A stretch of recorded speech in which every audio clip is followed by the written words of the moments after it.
আসসালামু আলাইকুম রহমতুল্লাহ। BD job and সলিউশনের নতুন একটা ভিডিওতে আপনাদের সবাইকে স্বাগতম। আশা করি সবাই ভালো আছেন, সুস্থ আছেন। তো ভিউয়ার্স, আজকের ভিডিওতে আমরা পরিবার পরিকল্পনা দপ্তরের পরিদর্শক পদের শুনানির আপডেট নিয়ে আলোচনা করব। শুনানিতে কি ফলাফল হয়েছে সে বিষয়ে আপনাদেরকে ক্লিয়ার ধারণা দেবো ইনশাল্লাহ। অনেকেই জানতে চাচ্ছেন যে গতকাল 28শে এপ্রিল পরিবার পরিকল্পনা অধিদপ্তরের যে শুনানি হয়েছে সেই শুনানিতে কি ফলাফল বা কি সিদ্ধান্ত গ্রহণ করা হয়েছে সে বিষয়ে জানতে চেয়েছেন। তো ভিউয়ার্স, আজকের ভিডিওতে আমরা সে বিষয় নিয়ে আলোচনা করব। তো আপনি যদি আমাকে প্রথমবার দেখে থাকেন তাহলে অবশ্যই চ্যানেলটি সাবস্ক্রাইব করে পাশে থাকা বেল আইকনটি প্রেস করে রাখবেন, যাতে করে পরবর্তী নতুন আপডেট সবার আগে আপনি পেয়ে যান। এবং আপনি যদি অলরেডি সাবস্ক্রাইব করে থাকেন তাহলে আপনাকে অসংখ্য ধন্যবাদ। তো ভিউয়ার্স, একটি কথা বলে নিচ্ছি যে আজকের ভিডিও একটি বড় হতে পারে, যেহেতু আমি ডিটেলসে আপনাদেরকে বিষয়টি বুঝিয়ে দেব এবং সচক্ষে দেখিয়ে দেব যে শুনানিতে কি ফলাফল গ্রহণ করা হয়েছে বা কি সিদ্ধান্ত গ্রহণ করা হয়েছে বা শুনানি আরো কতদিন চলবে, এ বিষয়ে আজকে একটি ক্লিয়ার ধারণা আপনাদেরকে দেব। তো ভিউয়ার্স, মূল ভিডিওতে ফিরে যাবো ছোট্ট একটি ইন্টারভিউর পর। ততক্ষণ সবাই আমার সঙ্গে থাকবে। অসংখ্য ধন্যবাদ এতক্ষণ আমার সাথে থাকার জন্য। তো ভিউয়ার্স, আজকে মূলত আমরা পরিবার পরিকল্পনা দপ্তরের পরিদর্শক পদের আপডেট নিয়ে আলোচনা করব। তো আমরা সকলেই জানি যে পরিদর্শক পদের ফলাফলটি স্থগিত হয়ে রয়েছে এবং এ বিষয়ে অনেক মামলা হয়েছে এবং সেই মামলার শুনানি গতকাল 28শে এপ্রিল একটি শুনানি হয়েছে এবং সেই শুনানিতে কি আপডেট বা কি সিদ্ধান্ত গ্রহণ করা হয়েছে সে বিষয়ে আজকে আপনাদের সামনে আলোচনা করব এবং এরপরে শেষের দিকে আমরা 26 ক্যাটাগরি ফলাফল নিয়ে আলোচনা করব। তো ভিডিওটি একটু বড় হতে পারে, অবশ্যই ধৈর্য সহকারে দেখবেন।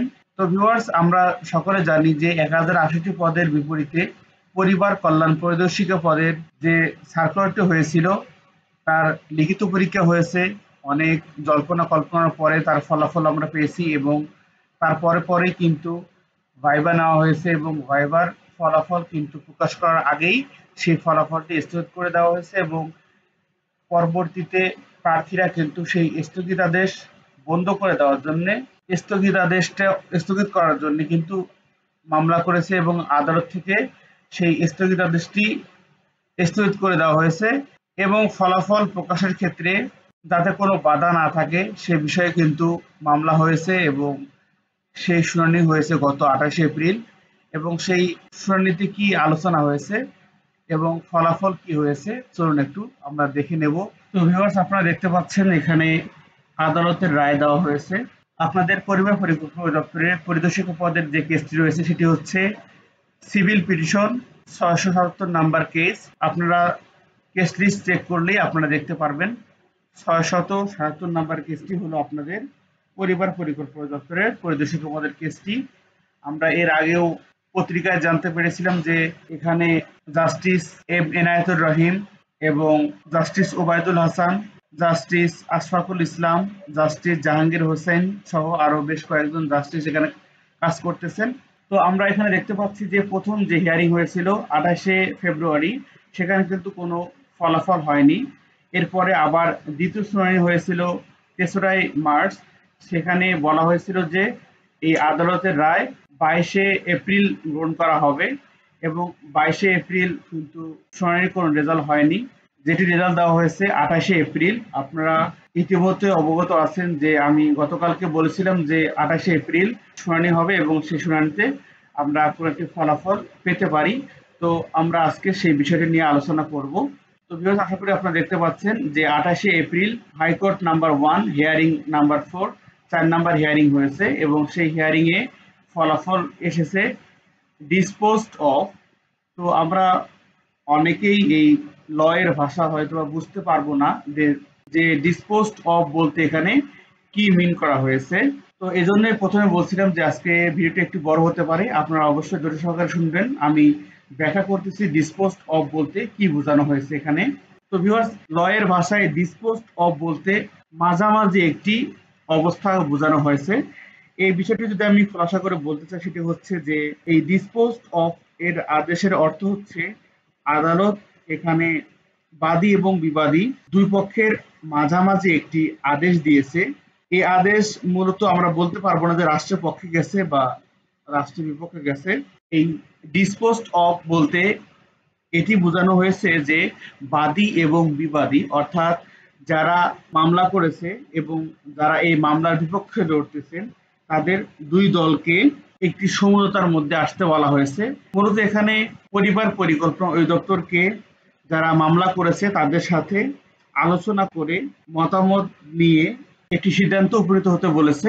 মূলত ডিসপোজড অফ বলতে এখানে এটি বোঝানো হয়েছে যে দুই পক্ষকে সমঝোতার সুযোগ দেওয়া হয়েছে এবং দুই পক্ষকে ব্যাপারটি আলোচনা করে চূড়ান্ত সিদ্ধান্ত গ্রহণ করার জন্য আদালত থেকে এটি আদেশ দেওয়া হয়েছে। মূলত ডিসপোজ অফ বলতে আদালতের ভাষায় এটি বোঝানো হয় যে বাদী এবং বিবাদী উভয় পক্ষকে সমঝোতার মাধ্যমে বা আলোচনা সাপেক্ষে একটি চূড়ান্ত সিদ্ধান্ত উপনীত হতে বলেছে। এখন আপনাদের যারা লিড দিতেছে আপনাদের পক্ষ থেকে তাদের সাথে পরিবার পরিকল্পনা অধিদপ্তর বলেন আর স্বাস্থ্য ও কল্যাণ মন্ত্রণালয় বলেন এদের মাঝে একটি সমঝোতা বৈঠক হবে এবং সেই বৈঠকে যে সিদ্ধান্ত গ্রহণ করা হবে সেটি হবে আপনাদের পরিবার পরিকল্পনা দপ্তরের পরিদর্শক পদের ভবিষ্যৎ।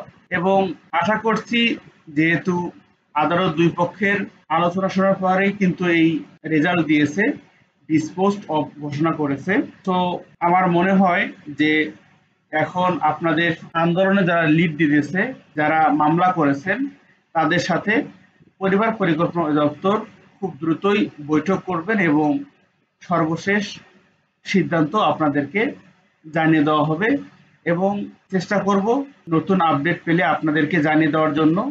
তো আজকের আপডেট এই ছিল যে আপনাদের এই শুনানি যতগুলো হয়েছে এই শুনানিগুলোর সর্বশেষ আপডেট হচ্ছে গত 28শে এপ্রিল আপনাদের আদালত থেকে যে রায়টি দেওয়া হয়েছে সেটি হচ্ছে আদালতের ভাষায় ডিসপোজড অফ, যেটি আমরা সাধারণ মানুষ বুঝবো সেটি হচ্ছে দুই পক্ষকে আলোচনা সমালোচনার মাধ্যমে একটি সিদ্ধান্ত উপনীত হওয়ার আদেশ দেওয়া হয়েছে আদালত থেকে।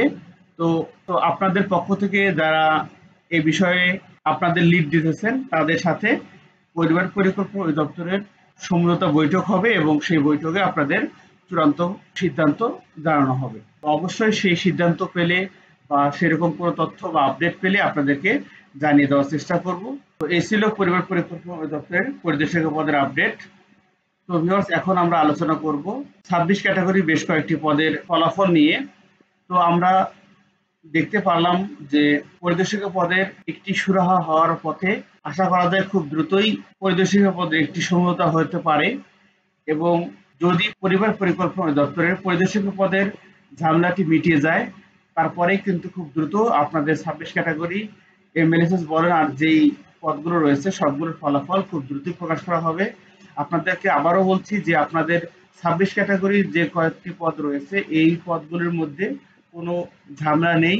এই পদগুলোর ফলাফল এনি টাইম প্রকাশ করতে পারে, কিন্তু অনেক প্রসেস থাকে, আপনাদেরকে এর আগেও বলেছি সেই প্রসেসগুলো মেনটেন করে ফলাফল প্রকাশ করা হয় এবং যেহেতু অনেক ঝামেলা চলছে ওই দপ্তরের মাঝে সুতরাং তারা সময় করতে পারতেছে না যে বাকি পদগুলোর ফলাফল প্রকাশ করতে। এবং আমরা আর একটা জিনিস জানতে পারছিলাম যে যদি পরিদর্শক পদের সুরাহা না হতো পরিবার পরিকল্পনা অধিদপ্তর কিন্তু নতুন কোনো সার্কুলার প্রকাশ করতে পারতো না এবং এখন পর্যন্ত পরিদর্শক পদের সুরাহা না হওয়া পর্যন্ত কিন্তু কোনো প্রকার সার্কুলার তারা প্রকাশ করতে পারবে না। তো খুব দ্রুতই ফলাফল প্রকাশ করবে বা এই নিয়ে মানে দুই পক্ষের সমঝোতার মাঝে একটি সিদ্ধান্ত গ্রহণ করবে।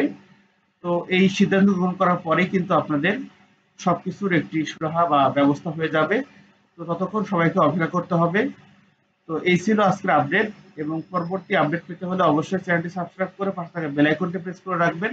সবাই ভালো থাকবেন, সুস্থ থাকবেন, আল্লাহ হাফেজ।